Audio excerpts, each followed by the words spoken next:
Deontay Wilder money. But you said he's the greatest of all time, right? So being the greatest of all time doesn't mean you get $30 million.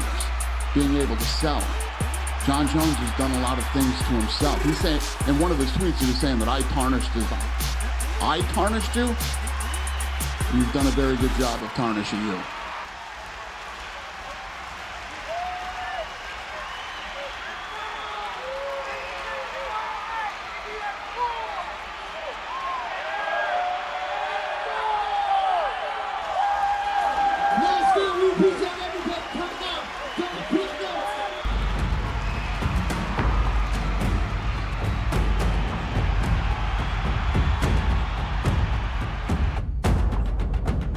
Jon Jones just dropped a massive bombshell on Dana White. A seismic shift just rocked the combat sports world, and Dana never saw it coming. The man he once called the best to ever fight in a fight, period, ever, just made a power move that's sending shockwaves through the UFC. This bombshell isn't just about money. It's not just about legacy. This is Jon Jones declaring war on Dana White's entire system, taking control, demanding respect, and finally seizing his destiny from Dana's iron grip. What Jones just did could reshape the entire MMA landscape forever. Stay tuned because this bombshell will blow your mind. He is the best to ever fight in a fight, period. Ever. Let's get straight to it. Jon Jones has just been announced as a co-owner of Dirty Boxing Championship. Yes, you heard that right. The UFC heavyweight champion, the man who's held UFC gold for over a decade, has officially partnered with Mike Perry and the Kawa brothers to become part owner of a rival combat sports promotion. Hey John, what do you think about that first match? That was awesome. It was awesome. It's different. This sport, I think this sport's really gonna blow up. We got boxing with spinning elbows, and spinning fists, elbows. It's gonna be really cool. I'm excited to be here. Let's go. Jon Jones. In his official statement, Jones said, "I was hooked from the first show. I believe this is going to be a powerhouse of combat sports. I'm proud to sign my name next to it. But here's where it gets explosive. This move comes at the exact same time Jones is demanding $30 million to fight Tom Aspinall in the UFC. Let that sink in. He wants retirement money for one more UFC fight while simultaneously investing in a competing promotion." I guess the clarifying question then is, if Dana and Hunter do come to you after this fight, the figures make sense to you, would you then be open to fighting Tom Aspinall, or are you categorically thinking, he does nothing for me, I will not fight that guy? He does nothing for me. He does nothing for me. If you're a person that wants to see me really challenged, then I get it. 7 years younger, like 35 pounds bigger than me, right?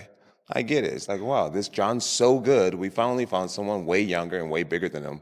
Let's see how he does against that. I get that narrative. The timing? Absolutely calculated. Jones is sending Dana White a message louder than any call-out could ever be. I don't need you anymore. Now let's talk about the elephant in the room, that $30 million price tag. Jon Jones has been crystal clear about what he wants to face Tom Aspinall, the interim heavyweight champion who's been waiting in the wings, demolishing everyone in his path. And Jones? He's not budging on his number. Do you still want to see the winner of this fight Tom Aspinall to unify the heavyweight title? Was that for me? Yeah. What's the question? Do you want to see the winner fight Tom? The winner should absolutely fight Tom.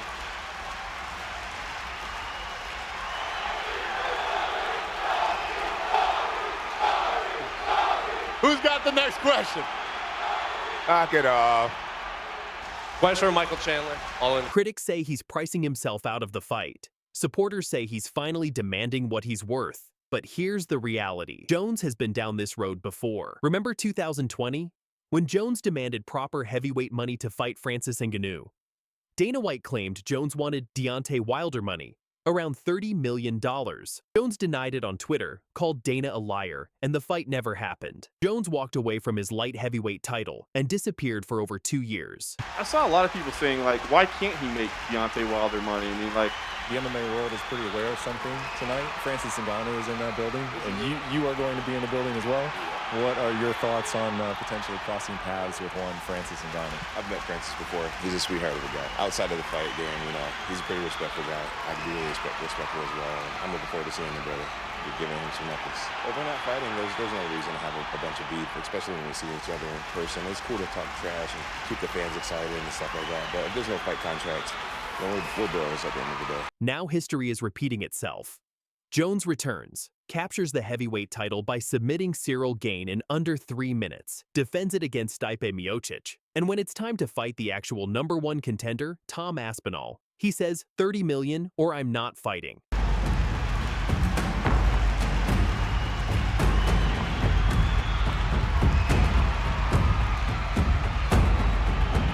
And Dana, he's calling it posturing, but Jones just proved he's not bluffing. By becoming a co-owner of Dirty Boxing, he's showing the world he has options. Real options. Options that don't involve Dana White at all. So how did Dana White respond to Jon Jones becoming a co-owner of a rival promotion? With complete silence. At least publicly. Hey, John, what do you think about that first match? That was awesome. It was awesome. It's different. This sport, I think this sport's really going to blow up. We got boxing with spinning elbows, with spinning fists, elbows. It's going to be really cool. I'm excited to be here. Let's go. Jon Jones. But sources close to the situation say Dana is absolutely fuming behind closed doors. Why? Because this isn't just a business move. It's a power play that threatens everything UFC has built. While there's been no official Twitter response from Dana yet, his previous statements about Jones paint a clear picture. Just months ago, Dana was praising Jones as the greatest of all time. Now, with Jones making moves outside the UFC, the narrative is shifting. Dana has always said, being the greatest of all time doesn't mean you get $30 million. But Jones is proving that being the greatest of all time means you don't need UFC's permission to get paid. Being the greatest of all time doesn't mean you get $30 million. The relationship between these two has always been toxic. Dana himself admitted, me and Jon Jones never got along outside of the cage. We've had a horrendous relationship for 16 years. Me and Jon Jones never got along outside of the cage. We've had a horrendous relationship for 16 years. Now that relationship has reached its breaking point, and this time, Jones is the one with leverage. Standing in the middle of all this chaos is Tom Aspinall, the interim heavyweight champion who's been patiently, and not so patiently, waiting for his shot at Jones. Aspinall has finished every opponent in devastating fashion. He's younger, faster, and represents the most dangerous test of Jones's career. And he knows it. Back in 2024, Aspinall made a bold prediction. I will retire Jon Jones without even fighting him. At the time, people laughed. Today, it's looking prophetic. Heavyweight division, take the title away from him. Jon Jones called us last night and retired. Jon Jones is officially retired.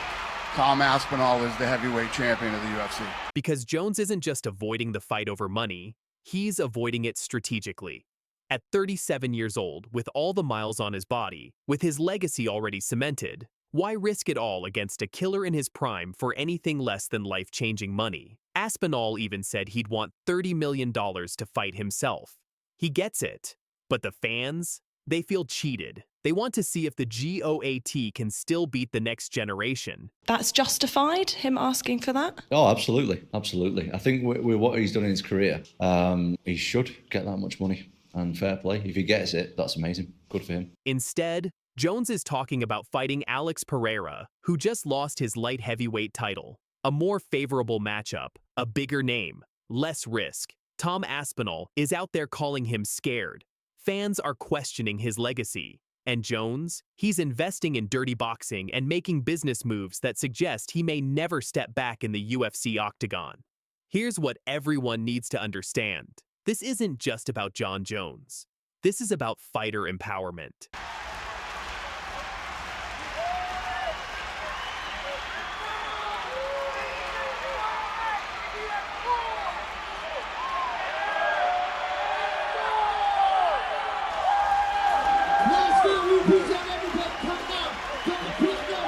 Look at the pattern. Francis Ngannou left UFC, demanded better pay and more freedom, and got it with PFL. He boxed Tyson Fury, got equity in the promotion, and proved fighters don't need UFC to thrive. Now Jones is following the blueprint, but he's taking it further. He's not just joining another promotion, he's becoming an owner. He's building his own empire while still holding UFC's heavyweight championship.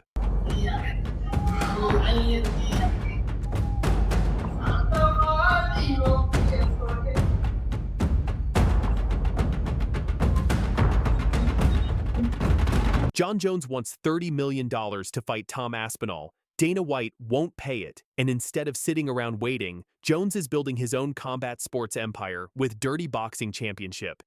Just say hello. Just say hello. How are you? Good, man. Nice to meet you too. I love so. All the best. All the best. Sure, let's get it. Play something. I'll be interested to see if he wins his next fight. What's the rumor? Cyril Gane? Cyril Gane, supposedly. There's a video that hasn't gone viral, but one of his losses, he was very much an adult, I believe already a black belt, and he was taken down and the guy twisted his ankle. He had no defense. He tapped so quickly.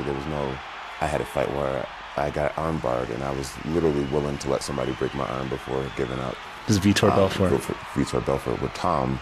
The moment he felt any pressure on his ankle, he tapped immediately, which lets me know a lot about him. Jon Jones just made one of the most savage moves in UFC history, trolling Tom Aspinall, while the heavyweight champion literally cannot see and is facing potential career-ending eye injuries. This is not a drill. While Aspinall is in the hospital, unable to see out of one eye, dealing with what doctors are calling a bad situation, Jon Jones decides this is the perfect moment to twist the knife. He went near enough knuckle deep, mate. I could feel his how deep he went now. He already got one twice. Well, at least once for poking. Keep his fingers close, the ref said. And he nearly put me in the eye before. Feels like the back of my eyeballs hurt. Just sting you. It's not even stinging now, it's painful. It's like, it feels like my eye, someone's touched the back of my eyeball. And wait until you hear what Aspinall's medical team just revealed. This is way worse than anyone thought. We're talking potential permanent damage, gray vision, and a champion who might never be the same again. All right, for those who missed it, and trust me, you're going to wish you hadn't. Here's what went down at UFC 321 that has the entire MMA world in meltdown mode.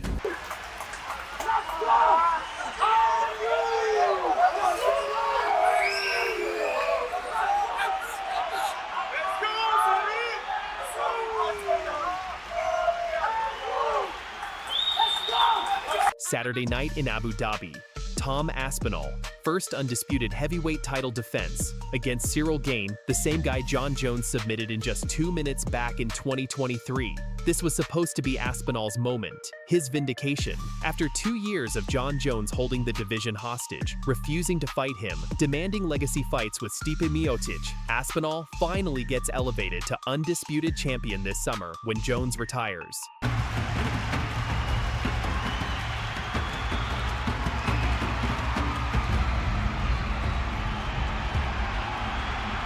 The stage is set, the lights are on, Aspinall's ready to prove he's the real deal, and then, disaster. Late in round 1, Cyril Gane, whether by accident or not, delivers what Aspinall called a knuckle-deep double eye poke.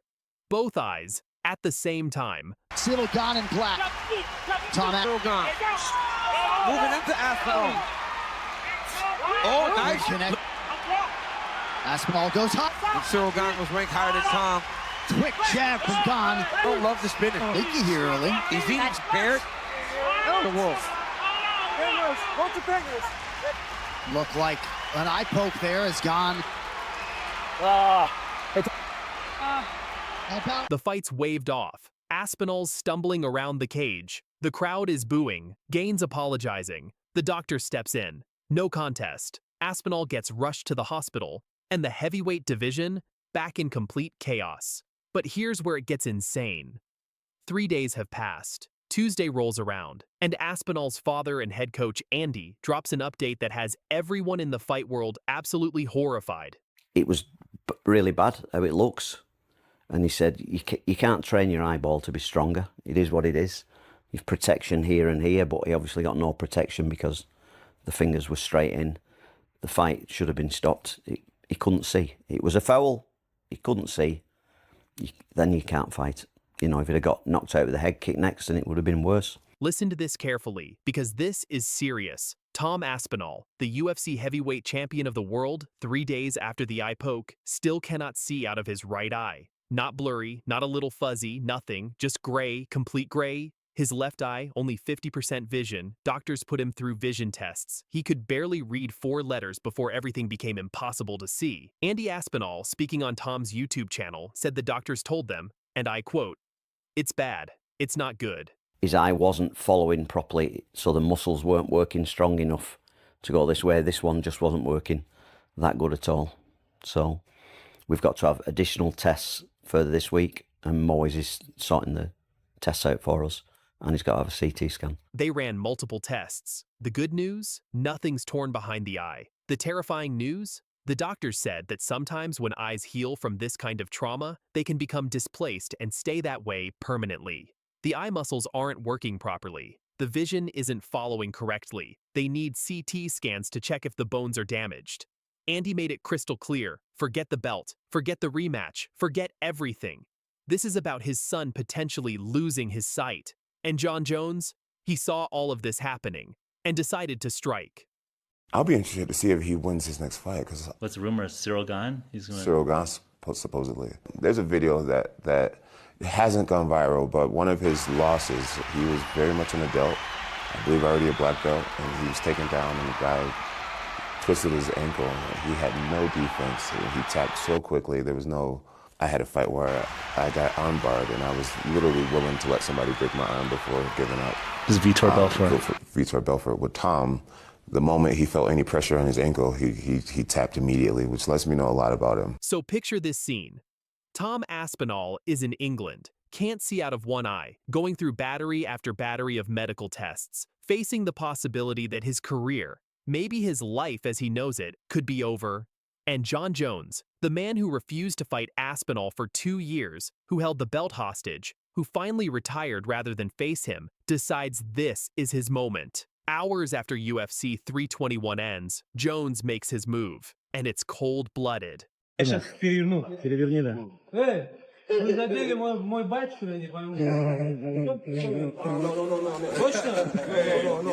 want problem with this guy? You want problem? He changes his social media profile picture. Remember that duck avatar? The one that became famous because fans kept saying Jones was ducking the Aspinall fight? Well, now that duck has an eye patch. And eye patch.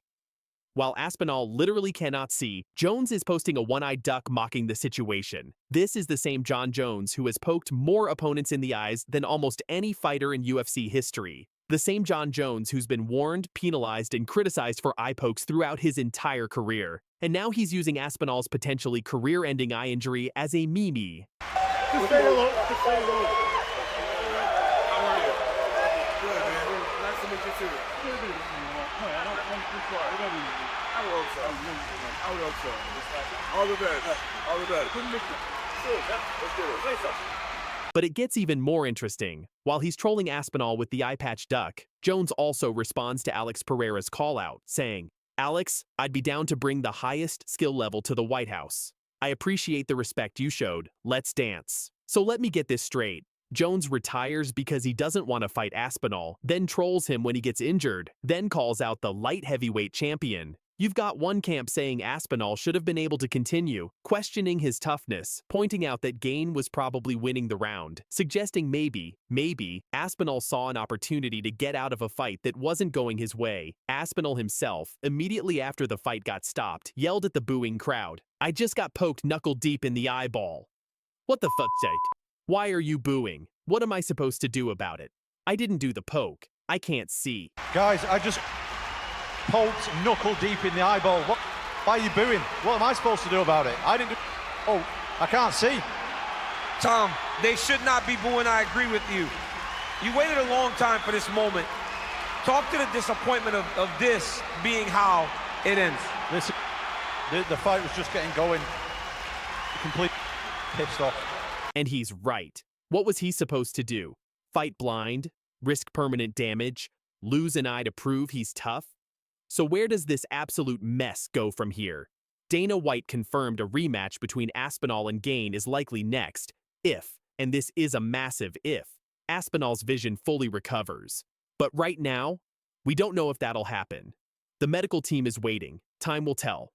The heavyweight championship is in limbo again. Way we want to see a main event end, any fight end. Give us your reaction to the eye poke and how to win out. I mean, I feel the way everybody feels. Great showing, shitty ending, you know? I think that after the Jones fight, a lot of people wrote Cyril Gane off. He looked damn good tonight. As for Jon Jones, the man claims he's retired, but clearly he's not done with the heavyweight division. He's trolling Aspinall, calling out Pereira, staying relevant, and keeping everyone talking about him even though he's not fighting anymore. The Jones-Aspinall rivalry never got settled in the octagon, and now it might never happen. But Jones is making damn sure that every time something goes wrong for Aspinall, he'll be there to remind everyone about it.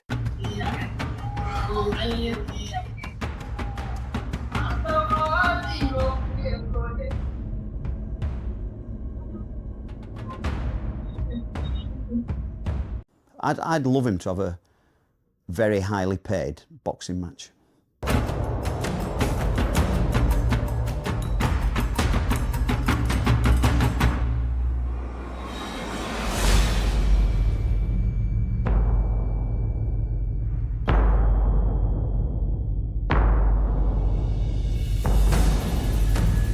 UFC heavyweight champion Tom Aspinall and his father Andy have just dropped a career-changing message that has the entire MMA community talking. And it's not about his upcoming title defense. The newly crowned undisputed heavyweight king, who claimed his throne after Jon Jones's shocking retirement in June, has his sights set beyond the octagon, and it involves boxing gloves, massive paydays, and a direct challenge to the UFC's pay structure. This is a story about money, power, and a father's bold vision for his son's future. Let's break it all down. The bombshell came during a candid interview on Tom Aspinall's own YouTube channel, where his father and longtime coach Andy Aspinall didn't hold back about their plans. I'd love him to have a very highly paid boxing match for the money. The money's there, and I don't see why somebody as talented as Tom shouldn't have a piece of that money when the boxers are getting 100 times more. Andy Aspinall. The money.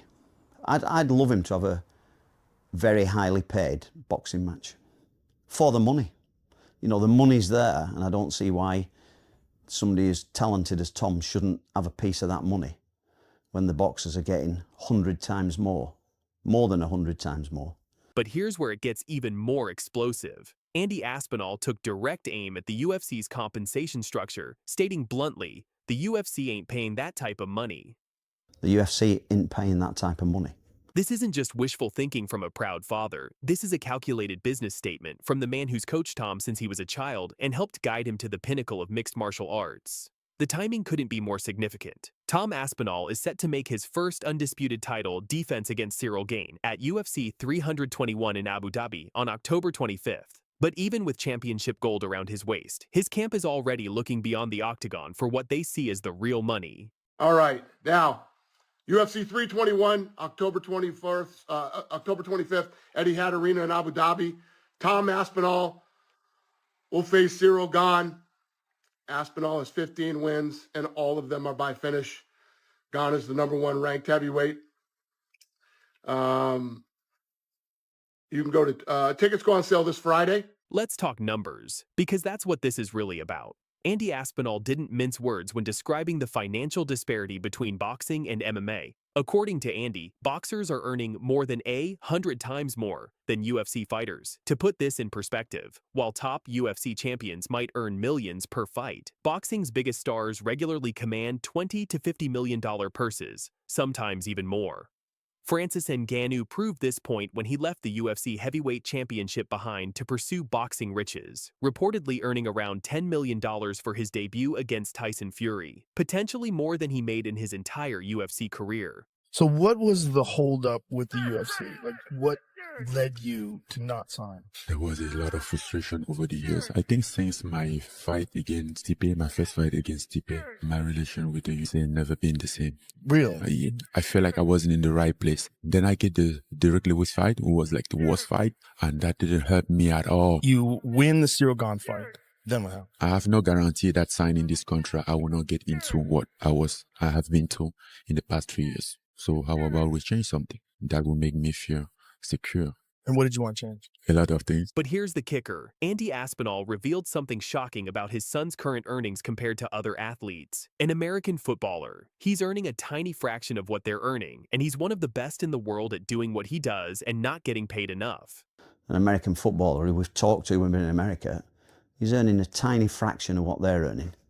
And he's one of the best in the world at doing what he does and not getting paid enough. This raises serious questions about fighter pay in the UFC, especially when we're talking about the heavyweight champion of the world potentially being out-earned by mid-tier American football players.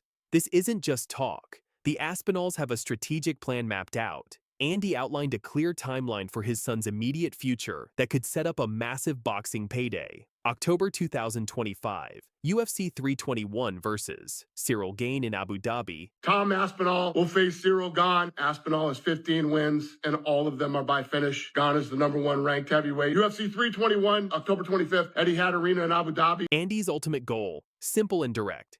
Get the money, get the glory, and get out, with Tom's health intact. The strategy is reminiscent of what we've seen with other MMA stars. Conor McGregor proved the crossover model works with his massive payday against Floyd Mayweather.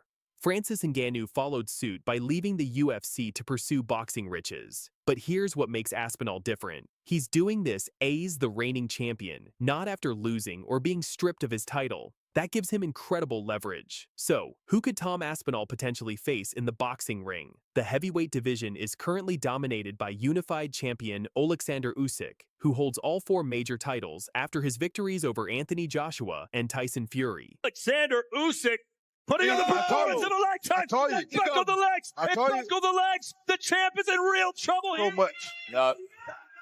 Usyk trying to send shockwaves throughout the heavy.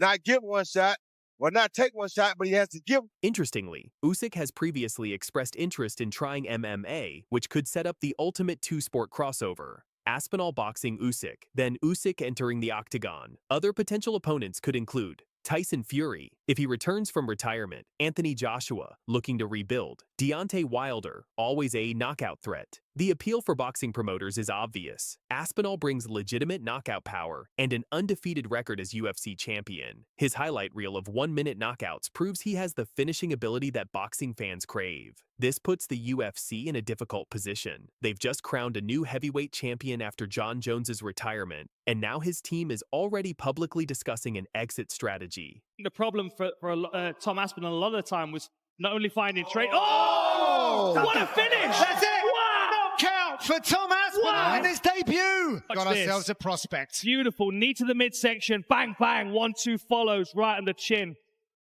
He just did not stand a chance. Doesn't as get soon as that cleaner knee than that, landed, bang, right into the midsection and 1-2.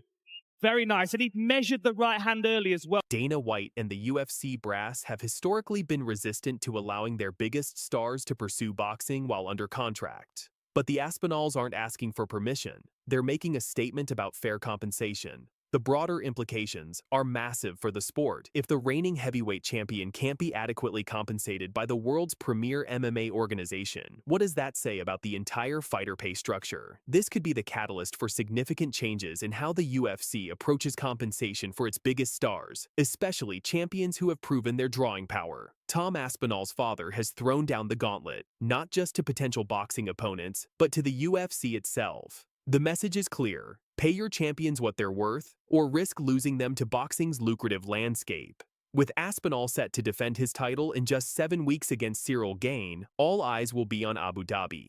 But the real question isn't just whether he'll win, it's whether this victory will be his last in the octagon before pursuing those boxing millions. Will the UFC step up with a mega deal to keep their heavyweight champion, or will we witness another exodus of top talent to the boxing world? One thing's for certain. Andy Aspinall's bombshell has changed the conversation around fighter pay and career strategy in combat sports forever. We'll continue following this developing story. For now, this has been your Combat Sports Update. Stay tuned for more breaking news. But Tom's gigantic as well. He's big, he's light on his feet, he can move. I always say he's like a heavyweight Muhammad Ali, or mixed martial arts Muhammad Ali, or a heavyweight George St. Pierre. He can grapple, he can do it all.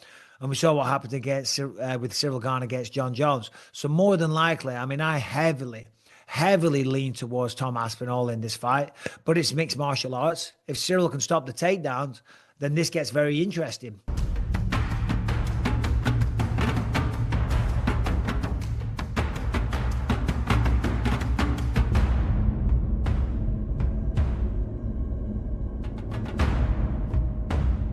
UFC legend Michael Bisping just dropped a bombshell comparison that has the entire MMA world talking. The former middleweight champion just called Tom Aspinall the Muhammad Ali of MMA. And if that wasn't enough of a warning shot to Cyril Gane, wait until you see what Aspinall just did to a heavy bag in training that has everyone terrified. But he's the same height as me, if not an inch taller, but thick. Yeah. And I was like, fuck, you're a lot thicker than I would expect. Yeah. And the speed, that's the thing that I'm like, okay, that's the danger. But again, grappling, he's a black belt. But John is fucking... That's different. Yeah. But I don't know, man. They got to fight. But if they don't ever fight, we'll never know. Jon Jones versus Tom Aspinall. No, Jon Jones is the GOAT in my book. You know, he's one of the best. And I recently saw Aspinall fight for the first time recently. And he's a great fighter. And he's a great champion. But I think it'd be tough for me to ever say that anybody would beat Jon Jones until it happens. It's a very intriguing fight. If I had to put money on it, it'd be super hard for me to bet against a guy like Jones, just because I know the mindset that he comes in with. Not saying Aspinall couldn't get it done because of all those physical gifts that he had, but dog, betting against a guy like that, who, if he gets you on the ground, that's just a bad night. Why Michael Bisping's stunning praise for Tom Aspinall might be the most accurate comparison in combat sports history, and why Cyril Gane should be very, very worried about UFC 321. Let's get straight to the explosive quote that has everyone talking. Michael Bisping, a man who grinded his way to the top of the middleweight division and knows what separates legends from pretenders, just made this incredible statement about Tom Aspinall. Here's exactly what Bisping told Bloody Elbow, and I quote, "Tom's gigantic as well. He's big and light on his feet. He can move. I always say he's like an MMA Muhammad Ali or a heavyweight Georges St. Pierre. He can grapple. He can do it all. I heavily lean towards Tom Aspinall in this fight." But Tom's gigantic as well. He's big, he's light on his feet, he can move. I always say he's like a heavyweight Muhammad Ali or mixed martial arts Muhammad Ali or a heavyweight Georges St. Pierre. He can grapple, he can do it all.